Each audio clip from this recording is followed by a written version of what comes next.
Hello my beautiful friends, welcome to Olesya and the city. It's very good to see you here as always, and today we're gonna talk about coffee and caffeine.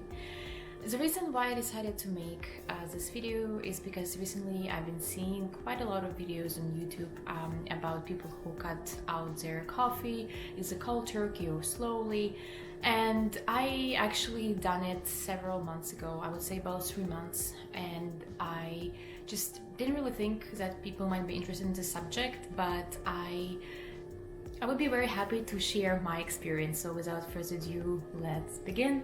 And the first thing I want to mention is that my history with coffee. I started drinking coffee probably in the age of 16, 17, I think it was 16. So I had coffee every morning and every afternoon ever since. I'm a very big coffee drinker, used to be a very big tea drinker, and on top of drinking lots of coffee, I was also drinking lots of green tea and white tea back in college. I think the reason why I was drinking so much caffeine, because it just gave me energy, especially when I had to study for long hours. As I think back, I think it's kind of crazy that I used to drink a pot of green tea late at night just so I can study, and then I would sleep normally and wake up and do it all over again. If I have caffeine after 5 p.m. now, it's just not the same. I won't be able to fall asleep. Also, the quality of my sleep will be pretty shitty. So it's just interesting how things work. I guess that's what aging feels like. I haven't, really thought about it, but it's quite interesting how my body transitioned throughout the years. So anyways, why did I decide to cut coffee out of sudden, since I've been doing it for over a decade of my life? I think the reason for that as I mentioned, my body started reacting to caffeine completely different comparing to when I was in college or even my early 20s. And I don't know what happened. Maybe it's a hormonal shift or it's just a part of growing up, but I noticed that the way how my body reacts to caffeine is completely not the same. What I mean by that I noticed that coffee makes me jittery and it adds to anxiety, and it's just gives me headaches, heartburns. Even though I tend to drink a good quality coffee, I'm a very picky person when it comes to my drinks. So both teas I drink and both coffee I drink are normally a very good quality. I don't buy those instant coffees or even like a cheap brands. I don't want to mention them in order not to offend anyone in case you guys like it, but what I'm trying to say here is that it's not really the quality of coffee which made me jittery, it's just coffee in general, especially the drip coffee. I feel like it does horrible thing to me, and I just realized that I should cut it down. But then I think the measure had to be taken so quickly that I have decided that I'm gonna go cold turkey and cut coffee completely. So let me just tell you a little bit more about my experience, how it went for me, what kind of side effects I experienced and things of that nature. So when I cut out coffee, for the first week, or I would say like week and a half, I had the major withdrawal symptoms. I was kind of ready for that, but I didn't expect it to hit it so hard. I think the most difficult part for me is that my body was kind of confused why there is no extra stimulants coming into my body, and it felt kind of strange for me to not have my regular cup of coffee in the morning. And I started having horrible headaches. I started feeling very weak, almost like when you catch a flu, or you get food poisoning, how you feel weak, like you sort of don't want to do anything, just want to lay down in bed all day long. That's how I felt for the several days. And I also started getting like a flu-like symptoms, and I was like, oh my god, did I get sick? just, you know, yeah, when like your body gets like all cranky, that's how I felt. And then I read that actually it's not very recommended to go cold turkey because it's very stressful for your body. And I remember probably day 7, I had to drink something because symptoms just like escalated and I just couldn't take it. I was like, okay, maybe it wasn't worth it at all. But I think I had like a small cup of coffee, like a very little caffeine, and kind of helped me to get through that particular week. And after that, things kind of picked up for me. And I think for me, the hardest part was not having caffeine in itself, but just enjoying the experience and rituals of having coffee.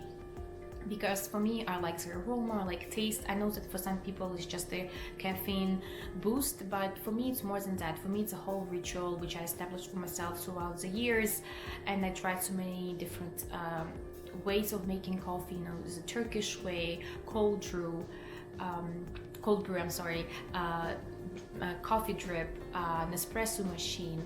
So, you know, lattes, all kinds of things, and out of sudden I don't have this luxury of having a cup of coffee in any way, in any shape or form. So I think that was the hardest for me. That's something which even like after 2-3 weeks, I realized I cannot go without. Even though, you know, I tried to look for alternatives. So now let me tell you about alternatives to a cup of coffee. So as I was researching what other people do when they switching from coffee, when they kind of cut it out from their lives, a lot of people suggested matcha, but I have tried matcha before and it gives me horrible jitters. It actually has a way worse effect on my body than green tea and caffeine and coffee and caffeine put together. Like, it's insane.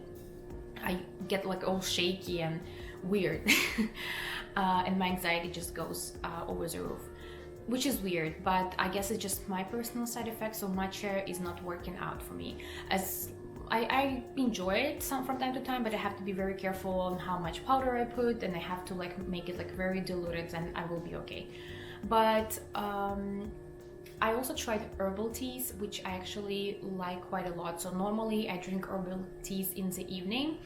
And I think that also was a tricky part for my brain, because my brain is used to herbal teas in the evening. So when I started having herbal teas in the afternoon, my brain was like, oh, we go into bed, we go into sleep mode. So if I would have it at 3 p.m, my body would be ready to go to sleep after that, and I would tend to get very sleepy and tired. So I realized that probably it will take time to trick my brain, and also, I don't know, it just feels weird to me to have herbal tea in the afternoon. And I tried moringa tea, which is herbal tea, it's caffeine free. Which kind of doesn't have that very like herbal taste, so it kind of tricked my brain for a while, but I still craved that taste of coffee. So my next step was to switch to decaf, and I know that a lot of you would say that it's kind of cheating.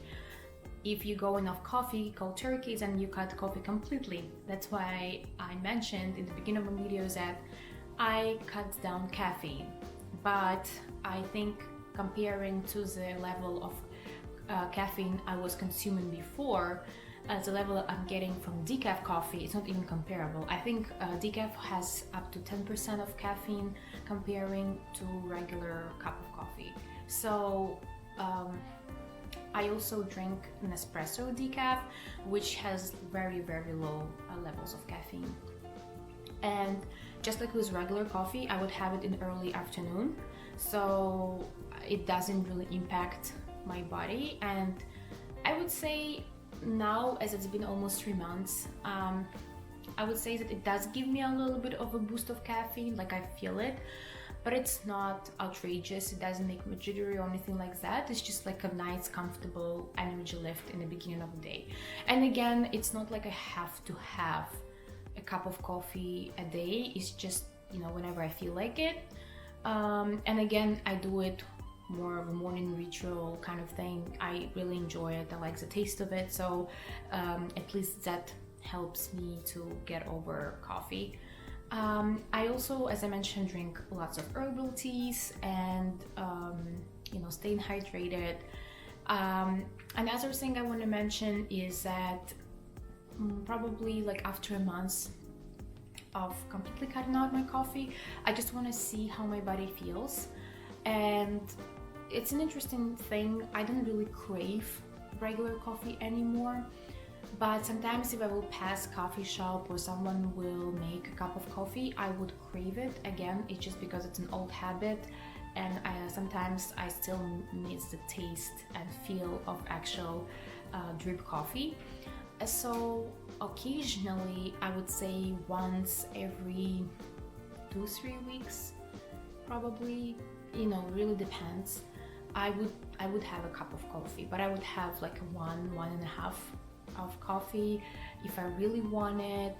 And I constantly like listen to my body, and it's interesting to see that even though my body sort of cleared from caffeine, I still sometimes get a bit I wouldn't say I will get as jittery as I used to before, but because it's been quite a long break for me, I feel like I have to be very cautious with the way how I drink coffee and how much I drink. So there is a lot of controversy of benefits with coffee. Does it do any damage? I don't want to get into that. I'm not in the medical field. I cannot really give you scientific advice in that matter. I feel like it's more about intuitive eating and drinking and what is best for you. For me, unfortunately, I had to say bye to coffee in the meantime, to regular coffee I mean, and had to switch to decaf. But that's in the meantime. I don't know what's gonna happen in the future. Maybe my body will get adjusted, maybe I wouldn't crave coffee at all, who knows. But in the meantime, it's working out for me and I'm very happy. I think that my energy level eventually went back after 2 weeks of going cold turkey. So it's definitely worth a try if you're struggling with the coffee the way I used to. And just stay very hydrated, exercise, especially within those first 2 weeks to sort of get rid of those withdrawal symptoms. I think that was the key. And eat nutrients, because your body constantly needs energy, the one which you used to get with caffeine.